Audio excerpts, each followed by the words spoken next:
Welcome to the new Cyber Frontier, bringing you the latest news and initiatives that focus on the development of cybersecurity economics. You don't have to be a computer or cybersecurity expert to get plugged in. Your host brings it straightforward, asks the tough questions, and brings the cyber world to a level of understanding for everyone. You can find us on the web at www.newcyberfrontier.com. Now join our host as he introduces the topic for today's new Cyber Frontier. Welcome, everyone, to a new edition of the new Cyber Frontier. My name is Sean Murray, and we have a special guest today, Chloe Messdhagi. Welcome from Point 3 Security. She is the VP of strategy over there at Point 3 Security. Welcome, Chloe. Welcome. Thank you for having me. This is awesome. I love your little background there. Kind of looks like you just couldn't afford the blue tiles like us. No, I was just like, I'm going to go dark so people think I'm in a cave somewhere. So this is right, the dark web. So we're promoting dark web. Yes, exactly. Because that's what hackers are doing. That's awesome. Well, you've got some of that in your background. Why don't you tell us who's Chloe? Give us a little bit about your background and what you're doing over there at Point 3. Sure. So I would say like my job outside of Point 3 Security is that I'm an advocate in information security. And at times I can be an activist because I don't just talk, I actually take action too. At Point 3 Security, I'm the VP of strategy, which you shared. Thank you for the lovely intro. But basically we use a platform called Escalate, and this is what people use to cultivate talent on security teams around the world, to help security pros, basically continually assess and grow their skills and expertise in engaging ways and to measure, performance on an equitable and unbiased basis. We also have a talent screening service as well, which is to reduce gatekeeping that's happening in our industry.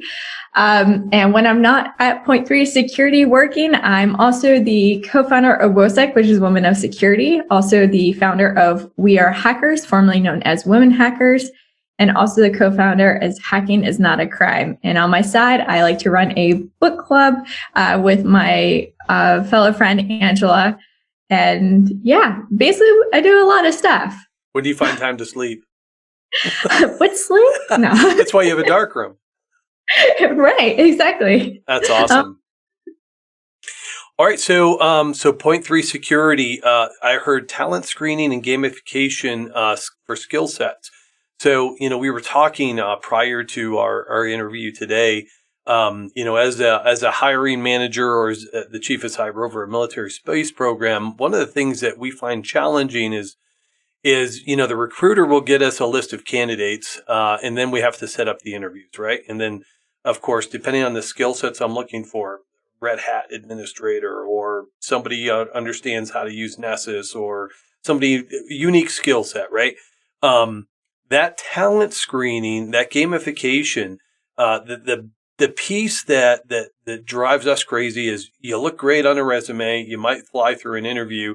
Now I've got to get somebody who's really technically savvy in the technology I want you to be working on if I hire you.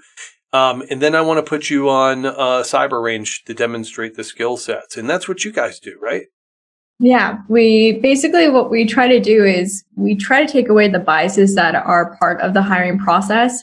Because most of the time when it's, number of certs, years of experience, those resumes go forward. However, you're not really looking for who has these certs or years of experience. You're looking for the person who's going to join your team, be able to roll up their sleeves and do the role that they're supposed to do.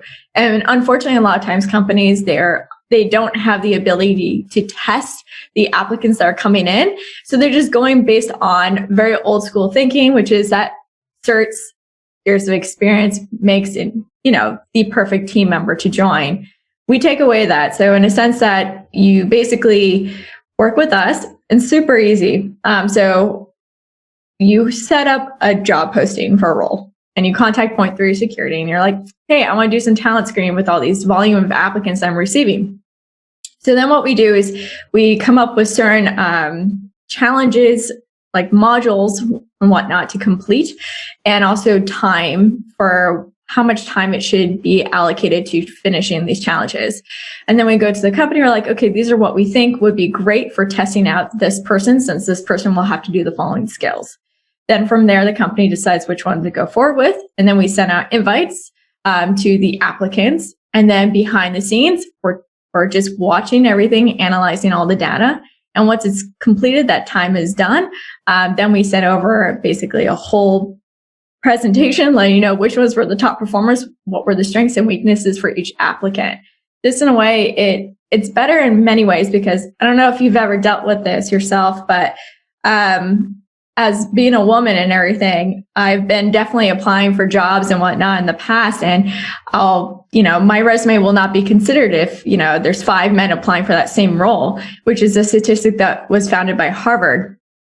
And so for me, it was definitely one of those things where I was told, oh, you're not, technical enough. You don't have leadership enough, when I definitely do. But the thing is that they see my name and they just assume that I don't have those qualities. And that's the problem, is that we have human biases that remain unchallenged, or we don't even know. That's the other part. So we try to take away that human biases, then we reduce the gatekeeping in our industry. Outstanding. So, it is one of those unwritten biases that, most technical engineering, anything math, anything engineering, anything IT, the demographics don't support women in those roles.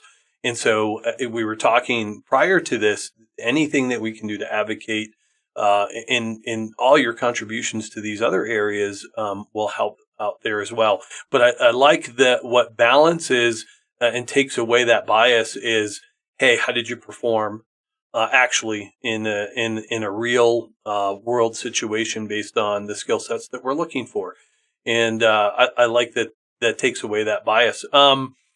So, what about the technology? So are we looking at just, what's the laundry list of different things that you can test them against, like setting up a firewall or Cisco or Palo Alto technology or various variants of Linux, cybersecurity, you're talking about certifications.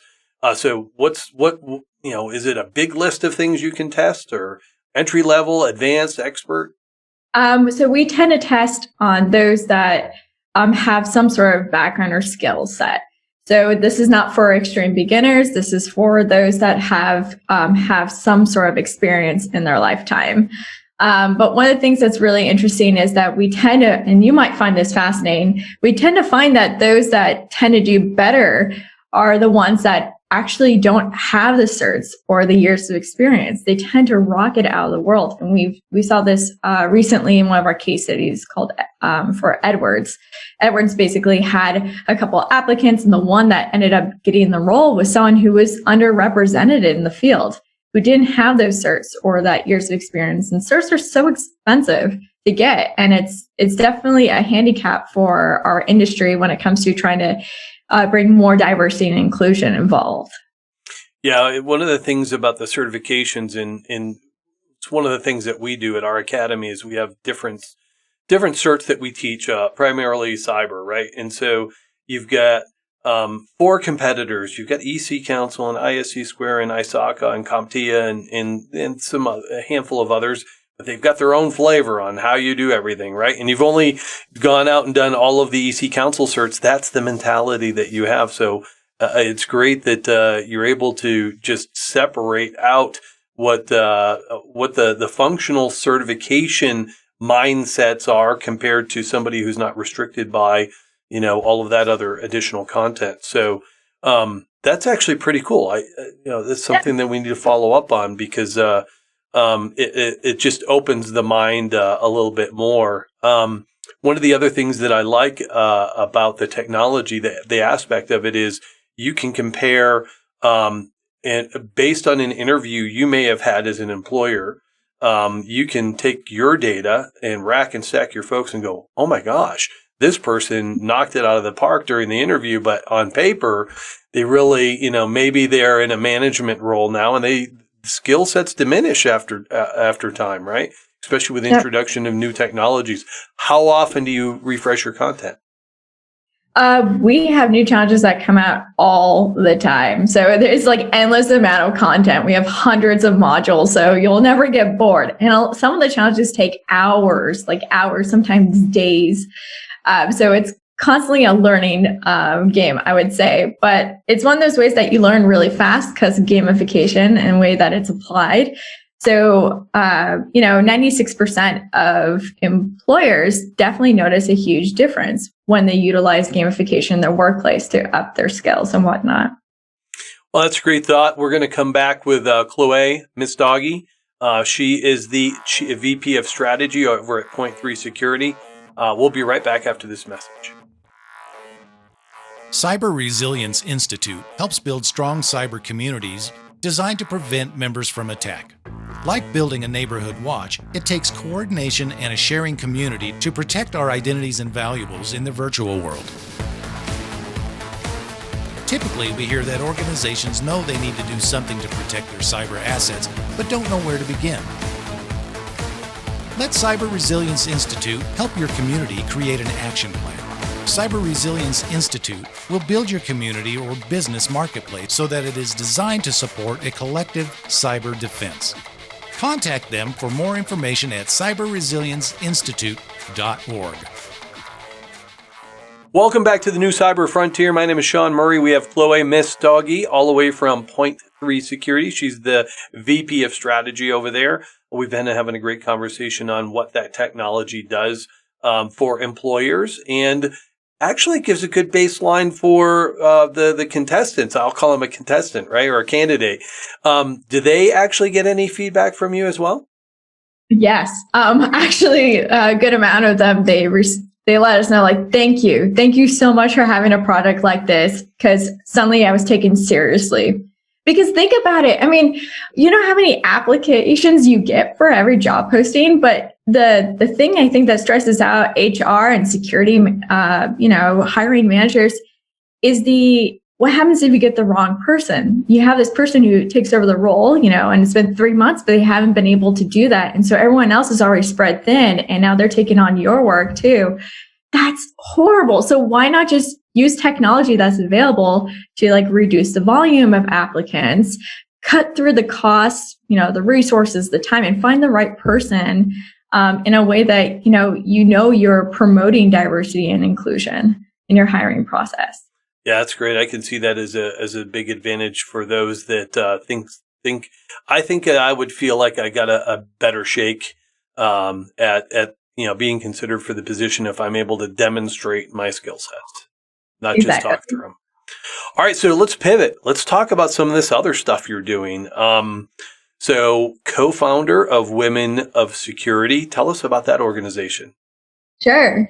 So back in 2018, I met Tanjanka, and she basically was like, hey, I was thinking about creating some sort of free community where there could be chapters all over the world for women to network with one another. And I'm like, I love that idea. Let's do it. And so along with another founder, Donna, and we started talking to people all around the world saying, hey, do you want to do a chapter? And how this would work is that, women and non-binary would meet up in whatever location and meet once a month for networking or learning purposes. And so that's basically how it came about. We have over 30 chapters around the world. And basically, women, non-binary folks all get together and network with one another. Of course, the COVID is a little bit different. So now everything has become virtual, which is fantastic too, because there are definitely places around the world where they don't have chapters, but now can attend the chapter meetings and learn something from it, network as well. So that's one of the fantastic things, but it's completely free. We do not charge anything. And yeah. That's awesome. So, free membership. How does one become a member? How would somebody go about applying to be a member of your organization? You don't even have to apply. Basically, right now, how it's set up is that we have on our webpage basically all the different chapters we have around the world, and you just click on it to find when is the next event and just attend it. Super easy. Okay. Well, how about what's the URL for your website? It's womenofsecurity.com. Okay. That's great. So what about this other organization you co-founded? We Are Hacker. Or no, this one is yours. This okay? This one's your baby. Yeah. We Are Hackers. So in 2019 in May, what happened was I came across a statistic that was in the Bug Crowd. They had his annual report. And in the 2018 annual report, it stated that, 4% of the hacker community identify as women. And this was just like, well, this can't exist anymore because it's terrible when you already are in an industry where there's no one really there that looks like you, represents you. And I was like, well, I want to change that. So I created Women Hackers at the time. And how it is that basically that if you're a woman non-binary around the world, that you could basically join this private network community for free, by the way. Everything's free. And you can attend workshops, you can network with each other, you can help each other emotionally, also educationally, work and all that, and also mentoring and whatnot. And I had no idea it was going to grow so much that within the period of like 3 months, we had over 600 people joining the community, which was absolutely fantastic. And then now we have over 1,000, but we are now called We Are Hackers because it's not just about women non-binary. We have other folks too that are marginalized genders as well. So basically it's open to anyone hacking at any level. You could be very beginner, you could be advanced. It doesn't matter. We still love you. And it's a great supportive community because you also have people that are like you in there. So you don't feel left out, you feel included. And that's the thing I think is really important, is that create safe spaces where people can feel included. And so, sounds like a great community. You guys talk about different resources, different approaches on different technologies. Tell us a little bit about what is it if I become a member, the non-binary inclusion. So I'm accepted to the community. What do you guys talk about? So what we do is basically we support one another. So if someone has a question in the community, someone responds. If someone wants to volunteer, someone responds. If someone is trying to figure out what cert to get, someone responds. If someone's looking for a discount on a cert, someone responds. The thing is, it's a way to cut through the noise on Twitter in a sense and really just connect with people that are trying to help each other out. And that's kind of what we do as a community, is we help each other out. And we provide resources. What I really like about that idea is if you're trying to do this on social media, oh my gosh, you've got all of a sudden all the advertisings come and all of the, the tracking and the commercialization. So what you've basically done is created an ecosystem to be able to, people with like-minded to be able to collaborate without all of that baggage, right? Yep, pretty much, which is great. No dumpster fires. Yeah, that's well, and in those of us in that level of discipline are usually more we value our privacy a lot more. So great contribution. We're going to come right back after the next message. We're with Chloe Messdhagi from Point 3 Security. We're going to take a break. We'll be back with Chloe right after this.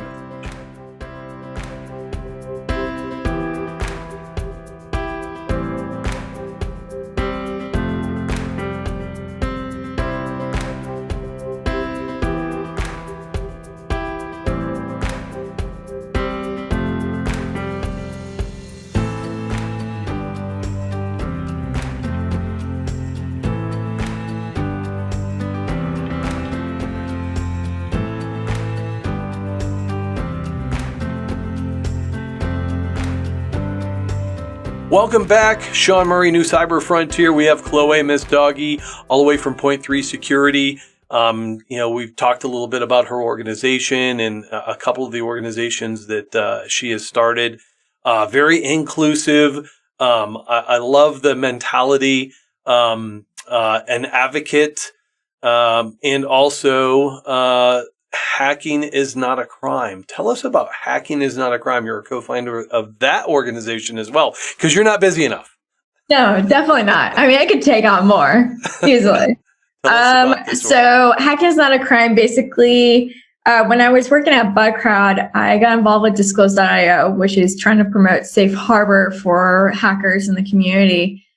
Basically to try to get organizations to all have disclosure policies, because disclosure policies allows a bilateral trust amongst the hackers in the community to report vulnerabilities in a safe way, knowing that the company itself won't retaliate, but have better understanding. And so I really loved doing that type of work. And so when I joined Point 3 Security, I still was part of it. I tried to do whatever I could, but then I also realized that it's not just about that. What's happening right now is that we're still battling some really out-of-date stereotypes of what is a hacker versus a criminal. And so basically, I wanted to change that narrative. But I also know that the only way that we're going to change the narrative is to bring common sense to the platform, but also for people to be aware of that hackers are these good people. And so I started creating, a draft of a talk on hacker rights, and I gave it at RSA conference last year. Actually, this year. We're still in this year. Seems like time is doesn't even matter anymore. But basically, from there, I created a petition, and this petition would go to organizations, to legislators, to the media, trying to state what are the issues hackers are facing. Because right now we have absolutely zero rights at all. And that's a problem when you have a group of people that have no rights to protect them, when their job is to protect you. It seems kind of unfair. And so this petition got like thousands of signatures, and I wanted to take action, not just have a petition, but also take action as well. And I came across basically hacking is not a crime, which is basically a bunch of stickers that you could get at conferences that are like, hacking is not a crime. It's a takeoff of skateboarding. And basically from there, I met Brian, who I didn't know was the person who was creating these stickers and whatnot. And I was like, hey, do you want to partner? Because the one thing I have learned in life is don't go at it alone. It's so much easier when you have other people with you. It's less work on you and whatnot. And so I basically was like, Brian, I really want to do actions here. I did the research. I've done the talks. It's time for me to take action. Will you join me? And he was like, let's do it. And so we've been around and we have, some incredible advocates in the space. And we're constantly trying to change the narrative of hackers by working with media, organizations, and legislators. Because that's the first step to change anything, is to change the mindsets that people have. And I call it changing the culture. That's the thing that we struggle with on the boards, especially for, I call them the old codgers that, they'll spend 45 minutes on the board of directors talking about an accounting error, but, we just want cyber at a high level. And, 80% of your business processes are automated. So that's not going to work anymore. You need to understand the technology aspect of it. So let's circle back on hacking is not a crime. And so you're an activist on top of an advocate. So for those of us that are professionals in the security community, we would come back and ask questions like, okay, so hacking is not a crime if it's done ethically. How do you address that aspect of it? Right. So the first thing is to break down what is an attacker versus a hacker, right? They use the exact same skill set, but the intent is different. One is doing it for their own gain, malicious intent. The other one is doing it to protect, and also to protect and serve, I like to say. But they use the exact same skill set, but one has permission, the other one does not. So for example, a hacker finds a vulnerability, they report it to you. When an attacker finds a vulnerability, they use it for their own gain. And this could be for monetary, for data collection, or blackmailing, and so on. The list can go on forever. Sure. But the thing is knowing those two parties, how they work, is so fundamental to understanding why hacking is not a crime. Because hackers, they'll do the exact same skill set and whatnot, but they get permission before they exploit if needed. They also make sure that they stay within scope. if their scope is listed. And that's the problem, because a lot of organizations don't have vulnerability disclosure policies. So how am I, as a hacker, knowing who to contact when I find something, and what's okay, what's not okay? How do I know these things? So when you have policies up front, it lets me know what I need to know about, so I don't go into having any trouble with you as the organization, and we can work better because the trust is already built there. And that's the thing, is that you have still organizations in doubt of working with the hacker community because they had that old belief system. And so their concern is like, well, if we do vulnerability disclosure policies, then this is just asking for the hacker community to hack us in bad ways. When in reality, that's not really what it does. And research has shown that actually it protects you even more so by having vulnerability disclosure policies. You're allowing for vulnerability disclosure to happen because your security team is not always going to catch all the vulnerabilities. So sometimes an outside lens is something that's needed. Yeah, it's one of those areas where it needs better advocacy and definition. To your point, the bug bounty program, which has been a new discipline in cybersecurity, an old adage of information security, has only been around for the last several years, right? So having a methodical organization or having a methodical framework that an organization is going to adhere to include, hey, I've got permission, it's ethical, I'm using my skill sets to do good based on ethical behavior as opposed to non-ethical behavior. To your point, the malicious person, right? They're going to be hacking in to exploit a vulnerability to gain some type of advantage, whether it's criminal activity, monetarily, ruin somebody else's reputation, so on and so forth. But the whole idea behind, what your organization, Hacking is Not a Crime, is to make sure that everyone understands from an advocate point of view, we're here doing things for the betterment of the community, not as an adversary. Yep. We're basically challenging stereotypes, it's a long process. But if you do work with organizations, legislation, and also, the media, it changes. It can change so fast, but it does take some time of all of us to, point out when there's a flaw. For example, if the press reports a story of like a hacker did this and this and that, it's best for us to respond saying, hey there, friend, you may not know this, but there's two different parties that exist. One is a hacker, one is the attacker. It would be great if next time when you run a story like this is to have the correct terminology, because you're basically putting us in a situation where we'll never see change when it comes to rights. And, maybe one day we won't be able to serve and protect, depending on how the laws work in the future.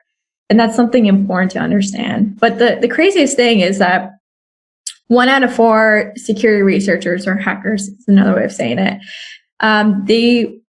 they don't report the vulnerability that they find because of being afraid of being prosecuted by companies, because it's common. It happens.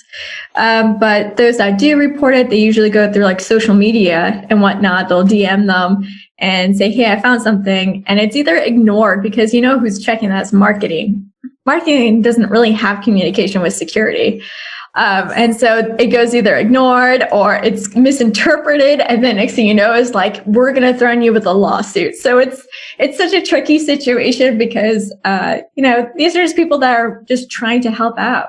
They're not asking for money. They're asking for help. Of course, there are those that try to extort the situation, but those that do that, I would say those are more on the criminal attacker side. Yeah. And there are, there's several, we call them hackers or reverse engineers that, legally have the ability to be able to reverse engineer, find vulnerabilities. The ethical aspect of it that we look at is, what are you doing with the information? If you're publishing it on the dark web or to the community going, hey, look what I found, here's a 0 day. And then all of the black hat, the malicious hackers take that to try and gain an advantage. Then, there's that ethical aspect of it, but I don't think that they particularly care. One comes to mind, a Polish researcher who came out with a tool called Kamerka, which is a Polish word for camera. over the last 18 months or so, he's been able to, with Shodan, demonstrate where all the vulnerable cameras and industrial control systems within Europe and the United States are, down to a Google Maps overlay so that you can go figure this stuff out. Now that to me would be unethical, but it's out there. And so we've got to recognize that. So we're coming to the end of our segment. We're with Chloe Messdhagi from Point 3 Security and all of these other great organizations she's either co-founded or started herself. Parting words, parting thoughts for our community, for our listeners.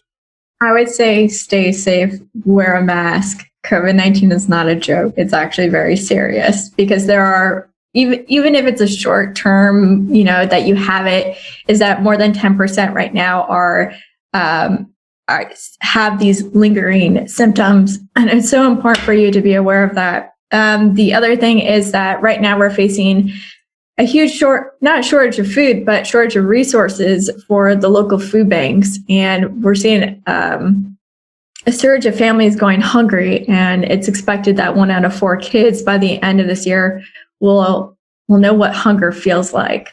So if you can, donate to your local food bank. As a community, we're there for each other and whatnot, but we also need to be there outside of our community too and help one another. So if you can donate or volunteer your time at a local food bank, it is so needed at this time. Well, I would say great words, especially in this needed time. We need to focus on ourselves as humans, and that means the outreach to the other disadvantaged communities as well.